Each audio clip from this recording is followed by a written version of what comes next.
Folks, before we get started with today's video, I want to give you a disclaimer. There will be internal parts shown in this video, so if this grosses you out in any sort of way, please don't watch this video. We're going to take all the goodies off of this Willys Jeep frame and clean it up. All right? Hey guys, welcome to the farm vlog today. Today, we're going to be working on cleaning on the frame on Popcorn the Willys Jeep. So come along as we have a little bit of fun working on the old Jeep and getting her done, buddy. We got a lot of stuff to do. All right? Woo!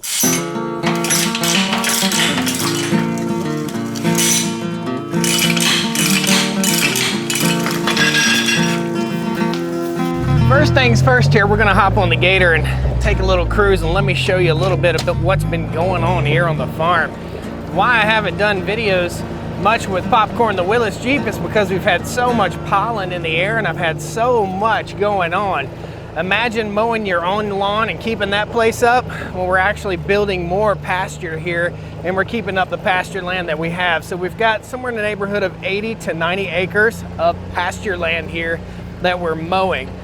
It looks like my excavator guy has quit for the day, but right up here we have a couple places that we've been working on.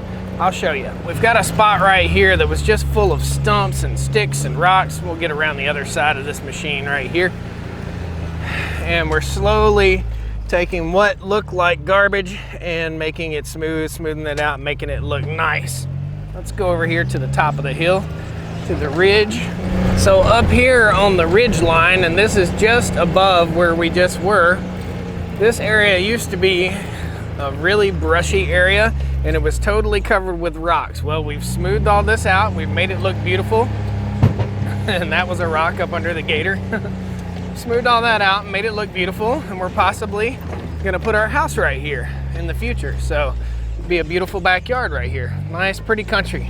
Just a lot of stuff going on the farm. So the excavator crew has been here for about 8 days now. The Bobcat you probably saw Bobcat sitting up in the field somewhere out in the middle of that field. There's a Bobcat, I promise. He's picking up rocks, so we have no shortage of rocks here on the Stoney Ridge farm. My pallet forks are up here at the tractor shed, which we're getting ready to kind of ride by. The tractor shed is right over there. So we'll have to drop the bucket off of the John Deere tractor, hook up the pallet forks, and go pick up the Jeep, and we're gonna work it in the shade over here. Beautiful day. If you guys don't know the story of this Willys Jeep, look back through the videos. I'll post a link up here to one of the first videos where we pulled it out of the barn.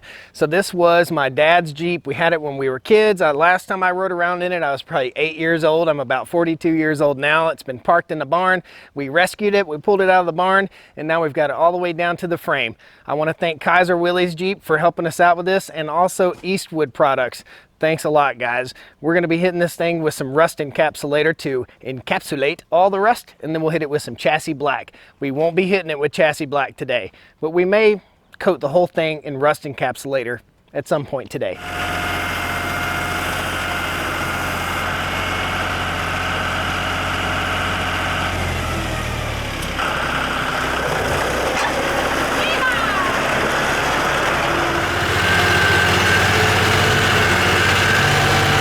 One thing's for sure, Safety Sam's gonna have a heyday with this video. Man, how ergonomically wonderful to have pallet forks to clean this thing up. So we're gonna put it right at chest height, and we're gonna use our DeWalt cordless grinder and wire wheel, and we're gonna get this guy all cleaned up. I don't think it's gonna take that long. I might be rolling my eyes in about 2 hours. I know it's gonna take a long time. I'll talk to you a little bit more about the plans for the wheels. We've got a new sandblast cabinet from Eastwood we're gonna be hooking up as soon as we get our compressor hooked up. Lots of fun stuff to go. So in my mind, the logical order of things is to tell you the tools that I'm gonna be using. First tool we're gonna be using is a grinding wheel with our fancy DeWalt 20 volt max grinder, and a company sent me these off-brand, I say off-brand, but they're called This Energy System, and there'll be a coupon code down in the video description. These are substitute batteries for the regular DeWalt batteries, and they also have them for Makita and other type drills. There'll be a coupon code down in the video description for those. We'll be using this grinding tool. We'll also be using the Big Daddy hammer right here, and we'll be using our hammer and dolly set here to straighten out some bad spots that are right here on the bumper. So we're gonna be grinding off some metal pieces and stuff like that. We're working out here in the yard. We'll hopefully be really careful not to leave any metal shards out here for the tires to pick up on the lawnmower. Basically, we're just gonna clean up this frame. We'll probably end up pulling wheels off, scrubbing everything clean, and then we're gonna soak this frame down with some rust encapsulator from Eastwood. Now, rust encapsulator can go right over top of rust, but we're gonna clean it up as best we can before we hit it with rust encapsulator, and then we'll hit it with chassis black. So let's get busy. So a little walk around inspection. This is the rear bumper of this machine, and this is the hitch area. So the rear bumper, you can see, has a few wavy spots, and we'll knock those out, straighten this guy up, and this is where the body was actually welded to the bumper. The body was in very rough shape. We've got some old clips and stuff that need to be removed. We've got old body mount stuff that needs to be ground off and removed. And you can see this guy is bent way out of shape. So we've got some hammer and dolly work. You can see Bondo right there on the bumper. So we got to grind this guy off, straighten this stuff out, and then we'll clean this all up. These are some of the chassis bolts that are still here, so we're gonna have to hold those in place, cut them off, get rid of them, get this thing all cleaned up, ready to rock and roll for paint. Now, as we said before, this isn't a Lamborghini frame, and this isn't a rare Jeep that no one's ever seen before. This is an old Willys Jeep, or Willys Jeep, however you want to say it. It's an old Jeep. It's not a Lambo. It's gonna be used on the farm. We're gonna use it on the farm. We're not gonna powder coat it. We're gonna paint it. It's been in the mud, in the blood, in the beer for 70 years, and it ain't rusted in half yet. I think we'll be just fine. So all you folks that think we should powder coat it and spend $5,000 on the Jeep frame, we're not gonna do that. I just don't have the budget for that. I'm building a farm Jeep, something for us to bounce around on the family. Maybe my kids will learn how to drive a stick on this. I know my wife will. A touch of trivia. After the credits, I'm gonna give the answer to this. Guys, post your answer in the comments. What kind of hubs does this Jeep have on it? And I'll tell you at the end of the video. Two more tools we're gonna be using pretty heavily. We'll hook this to our drill, and we'll get into tight spots with this wire wheel, and we'll have this on our grinder to get large surface areas. We got a little show going on in the background right here. My buddy Frank is back there working. First order of business in my mind is to get these burrs off of here, so let's get that.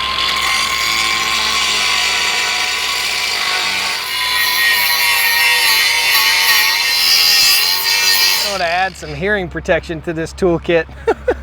Let's grind it, baby. Woo!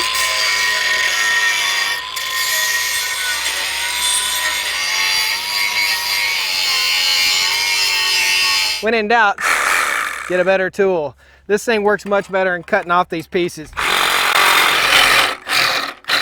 So the sheet metal is easy to cut, but that weld, I've got to grind off. It is hard as a rock. This thing was probably welded somewhere back in the 70s or the 80s. It is just hard as a rock. Sheet metal goes through like butter. There we go.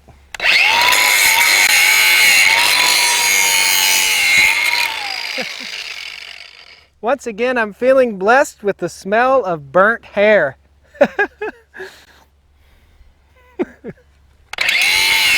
Let's talk about tools and technology really quickly. Up until a few years ago, you couldn't get this kind of tool in a portable battery powered tool. DeWalt has come a long way, and I don't get paid to tell you that. Super duper happy with this. Throw it in your toolbox if you're out mowing yards or something like that. If you hit a rock with your bush hog, raise it up, get under there, fix it really quickly. You don't have to go back to the shop anymore to have a grinder. Let's do some before and after. Here is what it looks like before. So there is the after. Turned out really nice. Very happy with it. Nice and smooth, but we got a nice wave in here. We're gonna have to beat and bang on this a little bit, get her straight. Again, guys, we're not working with a concourse restoration. We are working on a farm Jeep. So, a little hammering, a little dollying, a little happy times. She'll be just fine. Hard to get metal to go back to the way it was. That's for sure. I don't think this little wimpy hammer and dolly set. Let me show you. So this is the hammer I'm using right now. And this is the hammer, one of the hammers that came with a hammer and dolly set. It is nothing. There's just nothing to it really. Good for body work, but I think this stuff is a little too stout. It's a little bit of old world metal. We're gonna give it a shot though. Yeah, it's good for, I'd say good for finish work. In other words, fine tuning. Big hammer is good for not so fine tuning, and it just takes a couple extra whacks. I'm pretty happy with it. Oh yeah. Yeah, you just want to go right back to where you were, don't you, buddy? Working metal. Yeah, that's what I'm talking about. Check out my technique. So I put my little wrench on a low spot and kind of pull up a little bit. Tap down on the high spot. That on the low spot, tap down on the high spot. Get her fairly smoothed out. There we go. Farm Jeep, guys. Keep that in mind. Nice. Daddy likey. Here comes brother Don on the skid loader. Don got the truck stuck yesterday and we had to push it out with the skid loader. Non-driving fool. We totally spilled over into the next day. I had to lower this thing down overnight because the bucket was starting to tip this way. I worked out here until basically sundown and only got about that much done. I have totally underestimated the amount of time that it's gonna take to clean this frame up. I know folks want me to take it and have it sandblasted. I do not want to deal with taking this and having it sandblasted. I just want to do it myself. This is a DIY kind of thing. I know I can go right over it with the rust encapsulator, but that's not what I'm gonna do. I want to do it right. So we're gonna get to cleaning up on this again. We're into day 2 on this. We'll probably start pulling some wheels off. We'll get this frame as cleaned up as we possibly can. And in the next video, you'll get to see what it looks like, the finished product and all that jazz. So I'm getting busy.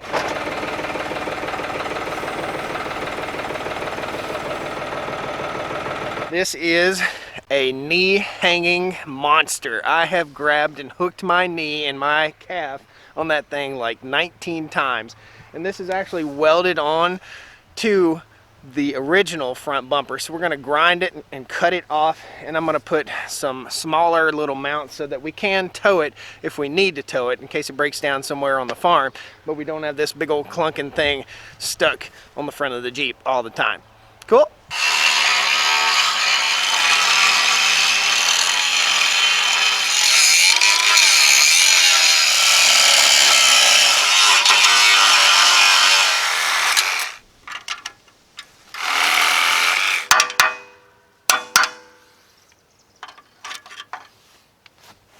Nasty.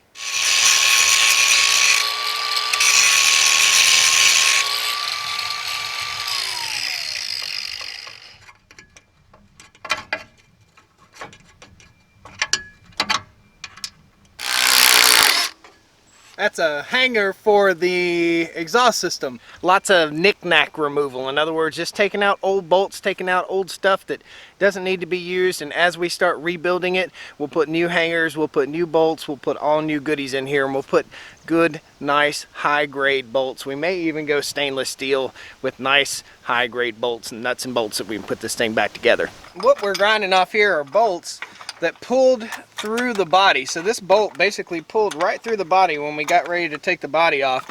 All the folks that were naysayers saying, oh, that body's good, we could keep that, we could use it. This pulled directly through the floorboard, which had been replaced with another floorboard. Now she'll break. I got a bucket directly underneath this so stuff falls into the bucket. Yeah, baby, it all worked out. That's a frame mount for the body. Check out this original style bracket for holding the exhaust pipe in. All this exhaust stuff is going in the garbage. Basically, we just need to loosen this guy up and drop this. We'll be able to reuse that. We'll put this in the sand blaster. Awesome. Hit it with some PB blaster. Oh, like butter. Rad. That exhaust pipe out of there. And here's how that hanger works. Comes apart right there. So each notch determines how tight it hangs up on the exhaust. Pretty cool. My calculations are correct. We should be able to freely remove the exhaust system from the Jeep after cutting it one more time. I'm going to be on Sawzall blade number 2 here in just a second, and we've only cut like, I don't know, 4 bolts. This stuff is heavy duty.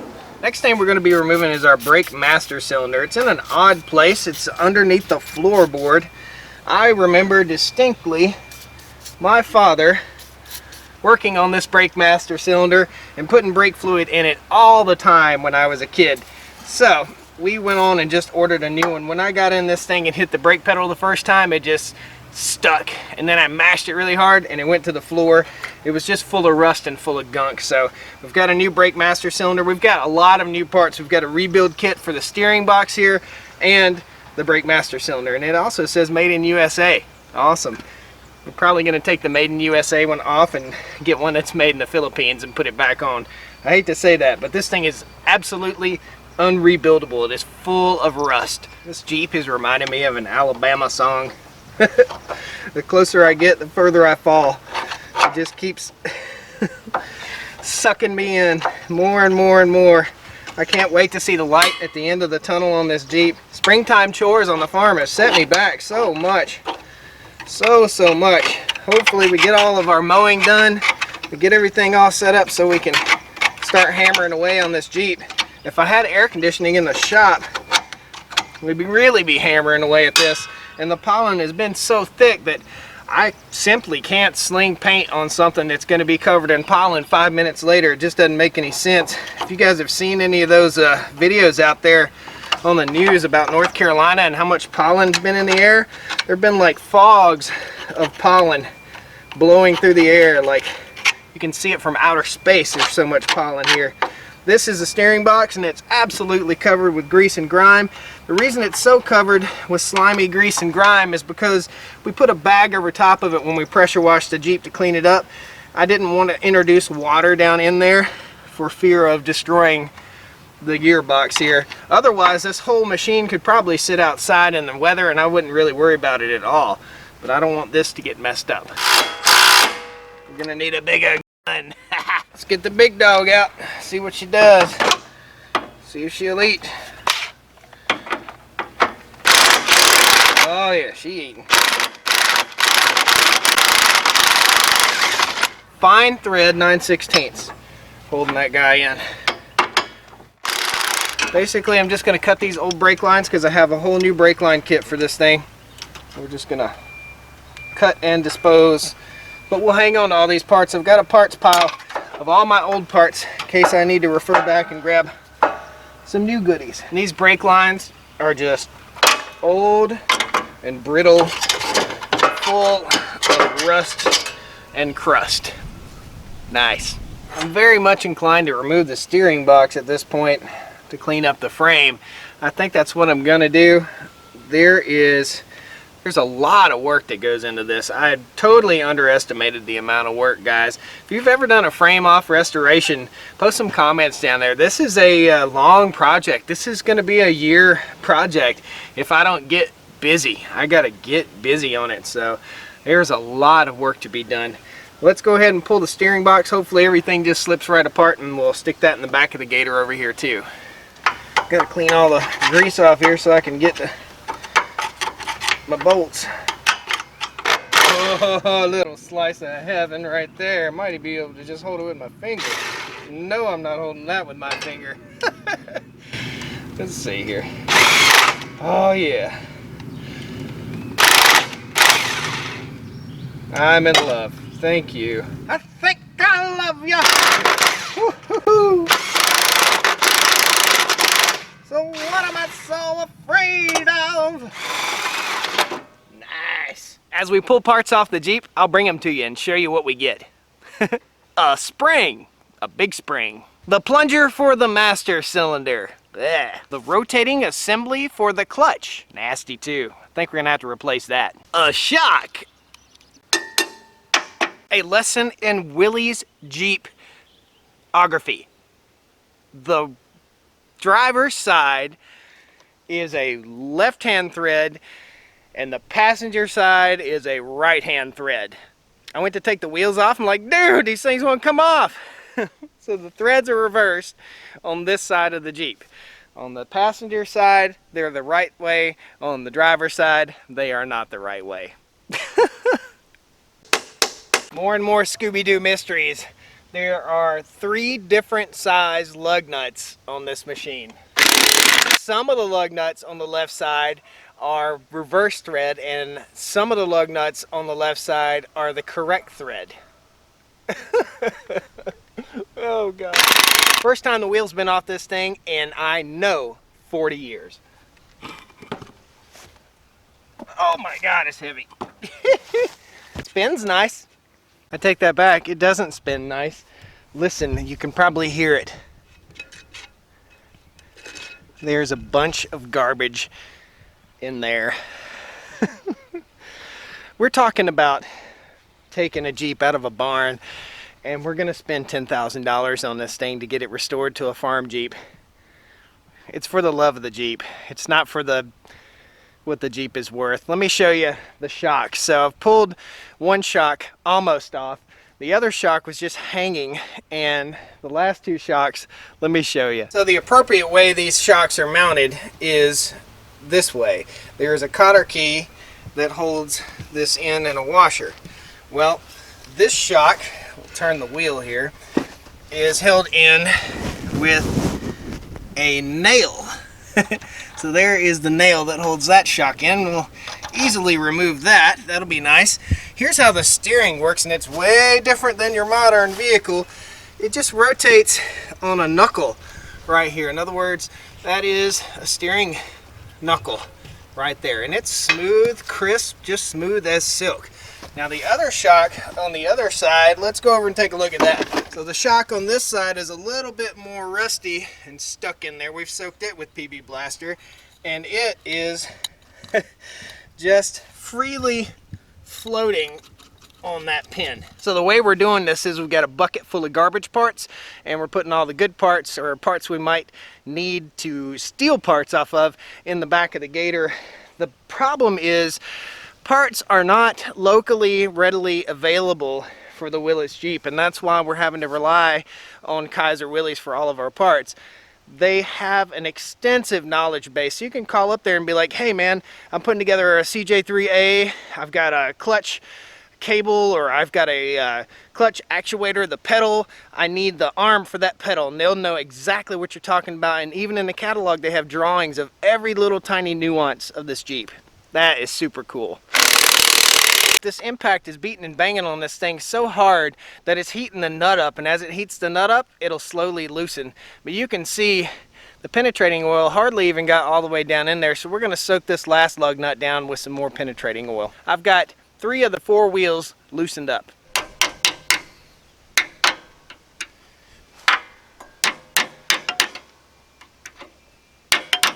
All new cotter keys are going in these guys. And here's what we're having to do. Kind of tap that old rubber, tap that old washer, pop that guy out of there, slide those old washers off. We'll replace these washers too with some nice, pretty new, shiny, high quality ones. It wants to stay. We'll pry bar action on there, pry down low, pry up high.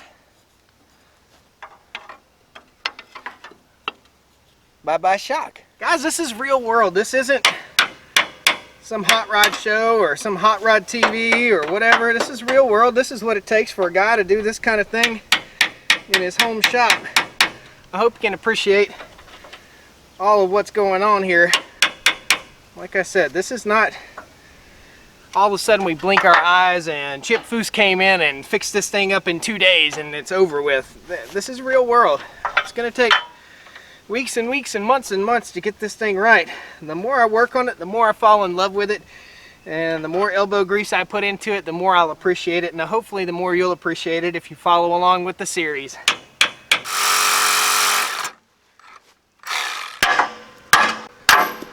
Thank you.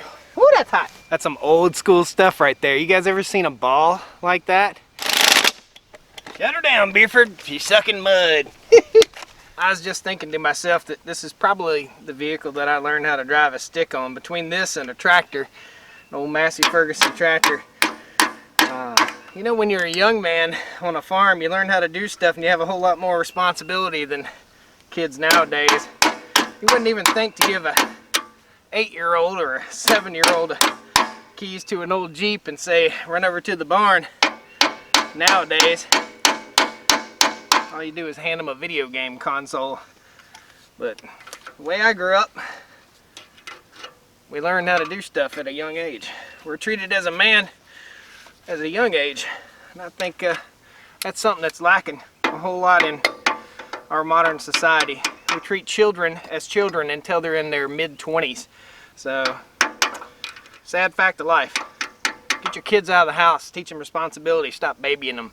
25-year-old kids still living at home, not taking responsibility because your mom is feeding you every day. Mama, stop feeding him, and he'll get out there and work, and he'll earn something for himself. I guess that's easy for me to say. I don't have kids yet, but I think you're doing your kid a disservice by handing them everything on a silver platter. Got to make them work for it and make them learn. Give them some motivation.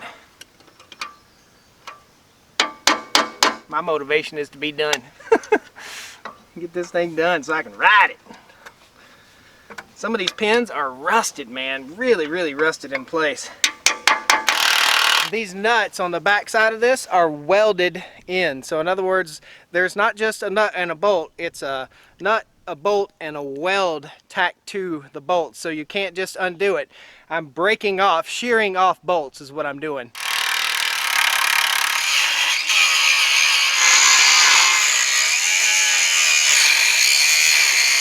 I've got to get to this bolt, and there's another one on this side, but I can't access that for the sake of that. Hopefully, we just fixed that. I believe we did.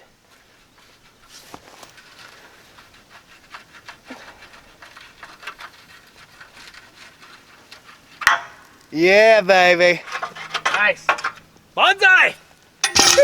So the next step is loosening those two bolts and knocking that bumper off. The old original front bumper is gonna have to be replaced. So I'll just remove the entire whole setup and order a new bumper from Kaiser Willys.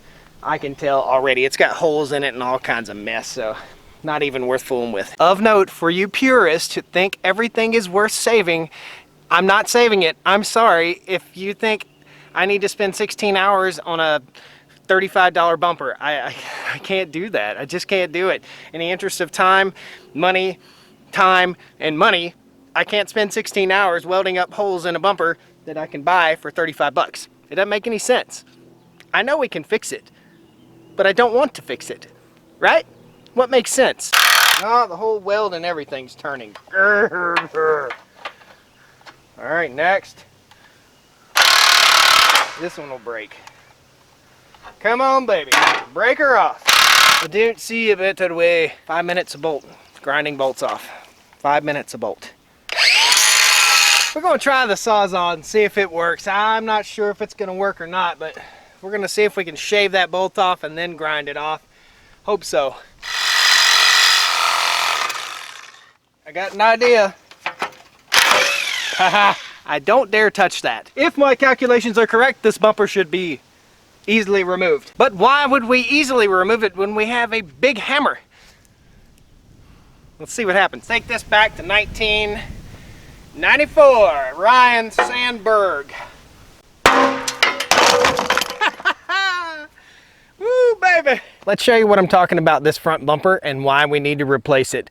This is a piece of angle iron or C-channel that was welded on the front of this to cover up the front bumper. And like I said, that thing was a calf hanging fool. It would hang your knee or hang your calf anytime you walked around the front of the Jeep. I'll show you this. It's pretty nasty. So these were the bolts that were in there retaining the bumper. There are holes cut out evidently where it had a tow bar on it before. They're just holes all throughout. I think these are factory holes throughout the bumper. That is a hole cut out with like a plasma cutter or a torch. It's just all to pieces, crooked, bent up, just a nasty mess. So we will go on and replace this bumper this front bumper, and it simply just bolts right on. Very, very simple. We'll order that. And we're putting together a huge parts list for this thing. So we've already ordered somewhere in the neighborhood of $7,000 worth of parts for this Jeep. I'm expecting about 3 grand more in parts to make it right. But we'll have it for the rest of our lives, I hope. So it'll be well worth it. I'm slowly but surely figuring out that there is no way in anybody's capacity that I'm going to be able to get this thing all stripped down today and painted, mostly because the wind has picked up. So I'm going to keep getting busy on this. I'm going to keep grinding away on it. Basically, I've pulled everything that I can think of to get off of here except for the brake lines. So we'll probably pinch off the brake lines and remove all those, get in every little nook and cranny with the grinder, grind it all out, clean it all up, take every little piece off, sandblast it, put it all back on, and then we'll hit it with some chassis black, clean this all up. We also still have to replace the front bumper. That's soaking in PB Blaster right now, and just a ton of work. I totally underestimated the amount of work that's going to need to happen to this thing.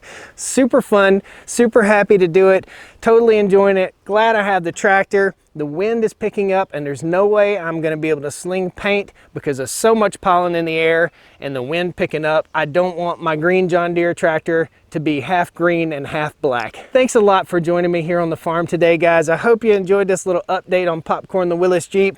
It is a work in progress. It's going to continue to be a work in progress. I hope you'll follow the progress. If you can think of anything that we need to do here, like wheel bearings, U-joints, there's all sorts of stuff that we need to do here. If you can think of any lessons that you've learned on your restoration projects or anything you can think of we need to do here to this chassis while we're in it, let me know. Thanks a lot, guys. We'll see you next time on the Stoney Ridge Farm Vlog. You can probably hear that wind. It's picking up. We don't want to spray our tractor with overspray, so it's been fun. We'll see you next time. All right? Woo! I'm proud of who I am, and I'm proud of what I made on a Stoney Ridge. Woo!